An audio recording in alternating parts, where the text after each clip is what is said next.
Hey,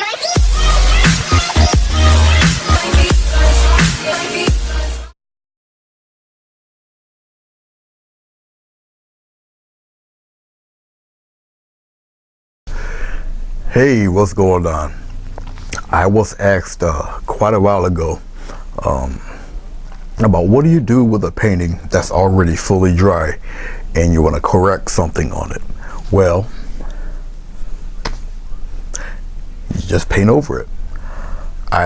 This is an acrylic painting here. I did this one about, well, by the time you guys are looking at this, probably about three months ago maybe. All right. I did this on a painting show, Painting with Diana, live, and it was okay, but there's a few things that I wanted to change on it. So I think I'll mess with the mountain a little bit, and I'll give this guy over here a facelift. All right, this has been fully dried, fully varnished. It's a 16 by 20 canvas board. Okay, so what I'll do is show you how the process goes of me redoing a few steps and things and have it yet still match the picture and be included in the painting. Now keep in mind with acrylic paint that it dries flat, okay, and also the paint will appear brighter than your picture, okay. So when you match the colors or whatnot, you know, try to get it as close as possible, but remember it may appear brighter, and let it set, because when it sets it goes to its original color when it's all evaporated, and you're gonna have to revarnish the painting again, or at least spray varnish the spot so it matches everything else, because this whole painting's shiny, but the parts that I'm gonna paint over will not be shiny, obviously, because you're painting right on top of the varnish. Okay, basically all you do is just paint over it. Now let's say if you wanted to totally change something, like for instance turn the cabin into a big boulder or something like that, well, you would mask off the area with tape. All right, whatever you want to change, you just mask off your area, obviously with tape. You cut around it or whatnot, or you just block it just like this. All right, where the edge maybe would be. Okay, and this is pretty much where the edge is on this tree or on the house, and you paint right over it. Okay, you do whatever you got to do, remove the tape, and then that's that. You let it dry, and once again you just match it. You know, try to match it with your surroundings, and you could change anything you really want. If I wanted to go into depth and change the mountain, then I would just get some tape, mask the area around the mountain, cover the trees, cover the border, do your mountain over, blend it best you can, then just match the fog or whatever. And remember, you gotta let the paint dry and make sure everything's cool. Varnish it, you take your tape off, and you're good to go. All right, so that's basically how you do it. But like for instance, what I'm going to do with this guy is probably give it a deeper color. The mountain, I want to highlight it better. I don't like this at all. Okay, so I'll make it look a little rougher. Maybe just a highlight or whatever will change some of that. And then I'll varnish it over again, and then that will be that. Okay, this fella I'll just reglaze. Okay, I'll glaze a different color on him, and that's pretty much a simple process. I won't even have to mask it or anything. I'll just zoom in and just do it and show you how that's done. I already got some paint set up. I got the glycerin set up for it, so we'll move right on. We'll start with the old cabin here. And what I'm going to do is I'll take a smaller, well, I'm just glazing over it. So I can take actually a thicker brush. I'm just taking a size 15 flat brush right here. Okay. I'm gonna dip my brush into the glycerin. It's just a medium that helps extend and prolong the drying time of acrylic. I use heavy body acrylic. All right. And the key to this using the glycerin is this: you're using more glycerin than than paint. Okay. I want a deeper shading area. First of all, for this is too light. I'll still keep the colors will still be there. The line work will still be there. It's just a deeper color, and I'm just going to go with some umber. Now remember, I'm using more glycerin than paint. Okay. And when I put this on here, yeah, it's going to be quite dark, but you'll still be able to see your details and such. And I'm gonna go over the whole thing. I don't have to make like something darker or something lighter. It's already that tone is gonna be there. All right, you just gonna make the color itself a little darker. That's all. Now with glycerin, all right, you're going to get streaks, but I'll just do it this way for right now. You're gonna get streaks, okay? There. But don't worry about the streaks because they flatten out. I just want to get close to the edge, as close as I can. And basically you're just like a kid with a crayon. You're just coloring it all in. All right, don't worry about the streaks. You're fine. And I'm just using straight, just no mixing, just the umber. All right, umber is a pretty nice, deep brown. Now as it dries and as it starts to flatten out, well, that's what it does. It just flattens out. Okay. That's all she does. I'm gonna get a little more umber because I still want it a little darker. It has to be a nice deep umber color. And so I'm just adding a little more paint to the glycerin itself.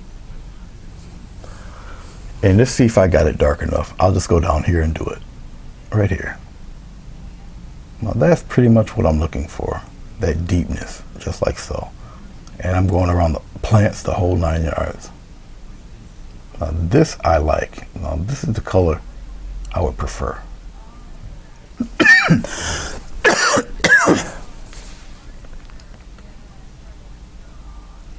And I'll start to leave it alone because I see I'm wearing down a light spot. But that type of depth, that deepness is what I'm looking for here. Something like that. All right.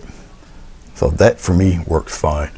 So I'm going to take that amount of color change.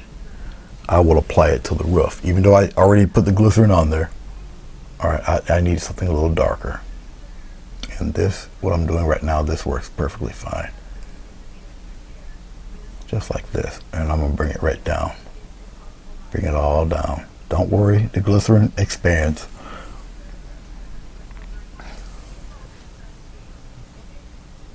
Cover it. Cover the whole kit and caboodle.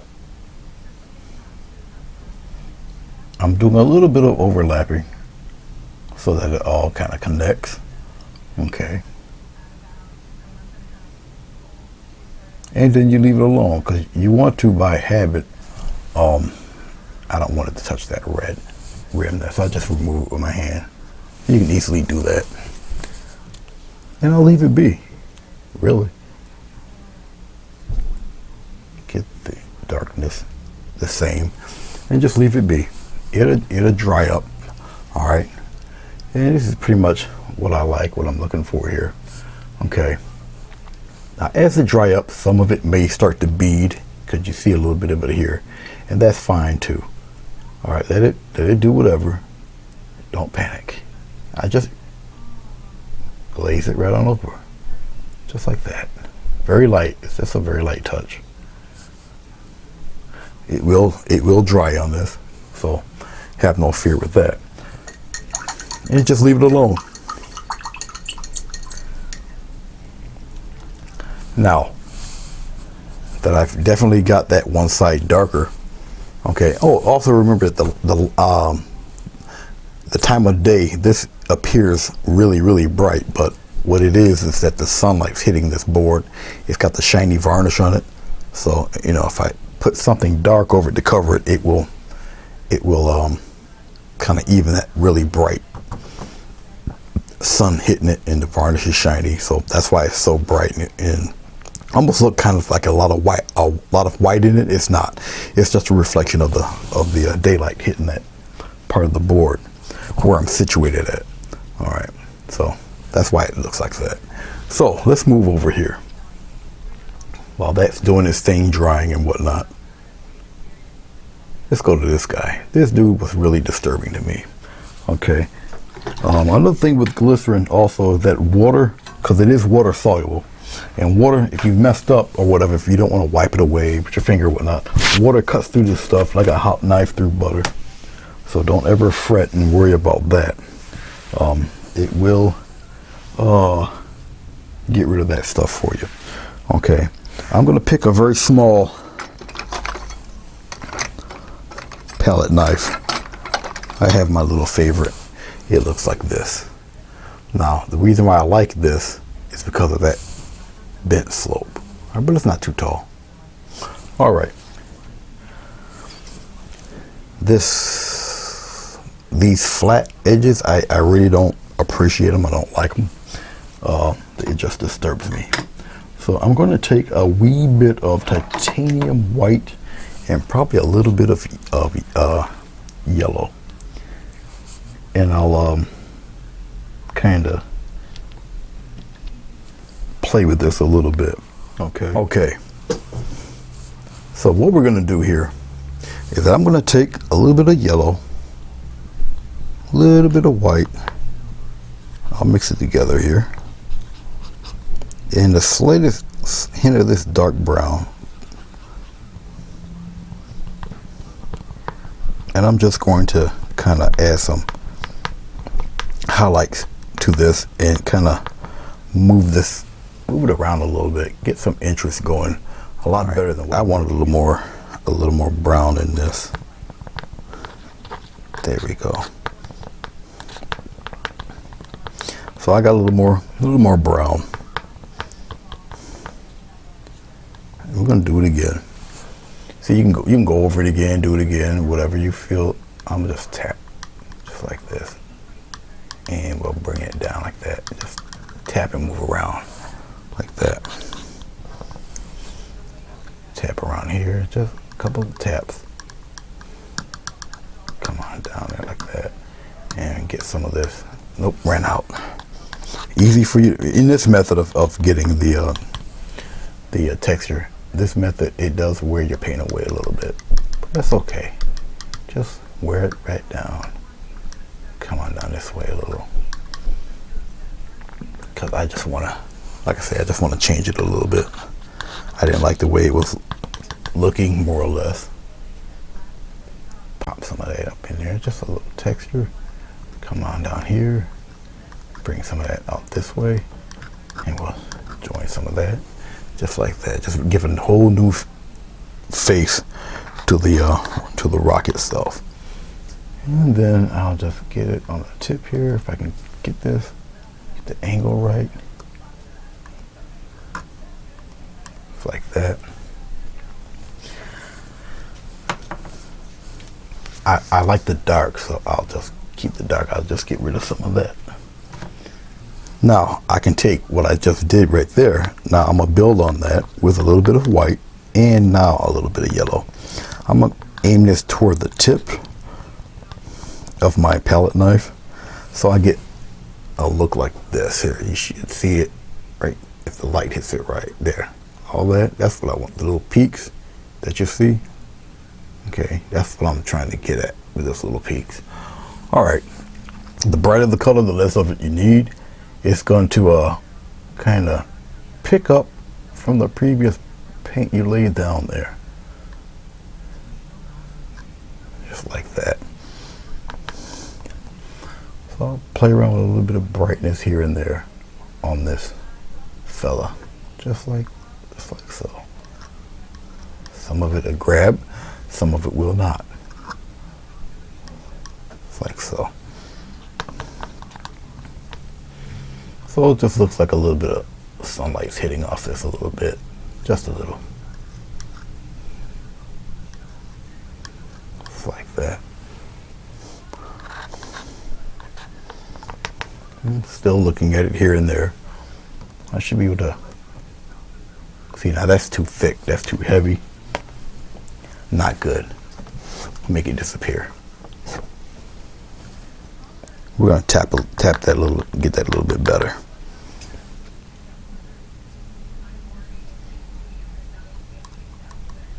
Oh, let's go this way first. Let's tap some of that color on there. Whatever I don't care for, I'll just remove it. Just like that. Something like that. Now I'll get a little bit of titanium white. It's yet even a brighter color, obviously. And just a couple of spots. Add some of that white. Don't need to add too much. Still the same tapping. Don't need much, just a couple of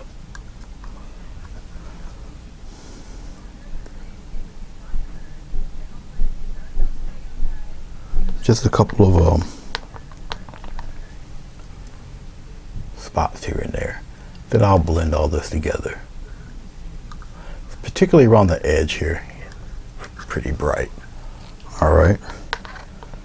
And you just do it a little bit at a time. Like I say, the brighter the color, the less of it you need. Just like that. Bring that down here. Add a little bit of that up in there. Now what I'm going to do next is get another brush, and I'm going to kind of tap some of that, soften some of this area in here. Just like that, just soften it, blend it. I'm just going to, like I say, I'm just tapping the brush, still going in the general direction. Okay, wearing down that edge into the previous color that was already been painted months ago. So it kind of blends itself into the painting, just like that. All right, just like that. Now that mountain's a little more craggy. I like that look a lot better than what I had before. I can kind of bring some of this down in here because it's on the other side of the mountain. So I can kind of keep playing with it here. Kind of wear that color down just a little bit. Now because I'm using nothing but acrylic paint, it's already drying. Okay, except where it's ultra thick. Alright. So I gave a facelift to my cabin. I gave a some more cragginess to the mountain itself. So let's go back. Let's pull back. Pull back, pull back, pull back, pull back. Now take a look at it now. Alright.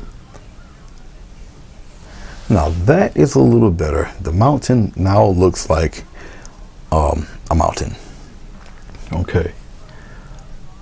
So I kind of like the way that's going. I see right now I can get away with maybe a little bit of this raw, the ochre, not ochre, the raw umber, and I can darken up some of this in here. Just a couple taps, just to darken it a little bit, get rid of some of that edge too, and bring it up there. So something like that. Get a little darkness in there, just like that. I don't have to add too much. All right, just a little bit. I'll scoop some of this in here like this, just like that. So see, stuff like that, you know, very little. Put some up in here, just like this. All right, maybe rub in a few in here, just like that. Now I like that a lot better than what I previously had. All right, now it looks, you know, like a mountain. Color matches, everything fits. You got some direct highlights there. Okay, you could always go back and rework a painting. All right, and this is turning out fine too. Okay, and as it dries, you'll still see the texture and whatnot underneath. You still see the texture and the lines in here. Okay, now believe it or not, what you're seeing over here, all right, this is how reflective glycerin is. See that light? See that? That's actually the TV in the living room. That's how reflective that is. So if you're looking at this and you see them color switches there, that lights, that's actually the TV. The TV is on the wall, but it's capturing all of the reflections from the television. That's how reflective it is. And as it dries, it gets less and less reflective. All right. So the only thing I have to do with this is to let it dry. The only thing I can do really is just set it somewhere and just let it air dry. After it air dries, okay, you varnish it again. Not necessarily the whole painting, just the two spots when it air dries. This is going to take a little longer to dry. It also depends on the temperature of your room. This is if you use acrylic paint or acrylic paint with some kind of medium. The warmer your room is, the quicker it will evaporate, and the quicker it is dry. Okay, but this is what I'm telling you is just my experience with vegetable glycerin. Any other medium that prolongs the paint, I mean, same thing. The temperature means a lot. Okay, but you just let it set it somewhere and just let it dry, and it'll take care of itself. This is just all paint, so it will just dry immediately. All right, just like normal acrylic, it will just dry fast, and that will be that. Now I'm happier with the way it looks instead of keep looking at that ice cream shape texture I was given to it. All right, but that's pretty much how you do it. Very short video, but that's how you would do a painting if it was already, already dry. I mean, I can do a lot of silly things that I don't necessarily have to do. Like if I wanted to make, I guess I could show you real quick here. Let's take a fan brush. I got some here because, like I say, this is totally dry. So let's go into a little bit of yellow. I might tap a little white into it. Okay. See if I want little highlights here on the trees. All right. Let's zoom in for 1 second. How about that something like this. All right. So if I want a little highlight on the trees, all it does is going to bring it out a little bit more. So we just give some gentle taps here. Just like that. Now this tree is built a little differently than what I normally would use. And bring some of that into the dark also. Okay. And as you see, I'm just, some of that sneaks around here, mainly on the edges there. Just like this. And it separates your tree a little bit. Just like that. The brighter it is, the less of it you need. All right, and I'm bringing some into the dark area to kind of mirror the two together. All right, let's turn this downward a little bit. Get a little bit of the titanium white. There's no glycerin or anything, just titanium white and yellow. And we'll pop some up in here like that. Kind of give it a pattern there, just like so. We'll bring some of this up around here, just like that. Just like so. All right. So we just did that fella. All right. You can do a little bit of something up on the tip up there. I don't have to highlight it as much. This fella right here, back here, just like so. And I'm still following the kind of the path of the tree a little bit. Maybe about that much is all you would need for this guy. I don't see really anything else, sorry about that, see anything else that's really needed to kind of wake this up a little. All right, there. Okay, I'll set this right here. Let me clean off the brush. I kind of knew this video was gonna fly by rather quickly because this topic's not really too difficult, really, but with acrylic paint, even if it's varnished or whatnot. So I did something with glycerin, without glycerin, and you just let it naturally dry. Okay, in about 2 minutes this will be all done if it's not already dry. This one here is probably mostly dry already. And And all I gotta do, wait for that to dry, spray it, and then that'll be the end of that, and put it back on the wall. But basically with acrylic paint, that's what you do. You just paint right on over it. You can paint over a varnished painting. Okay.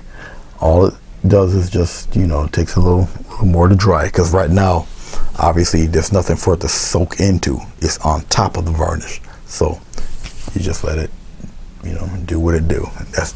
Let it dry. So with this extremely short tutorial, I hope I've explained it and explained what you can do. All right. What else? I think that's really about it.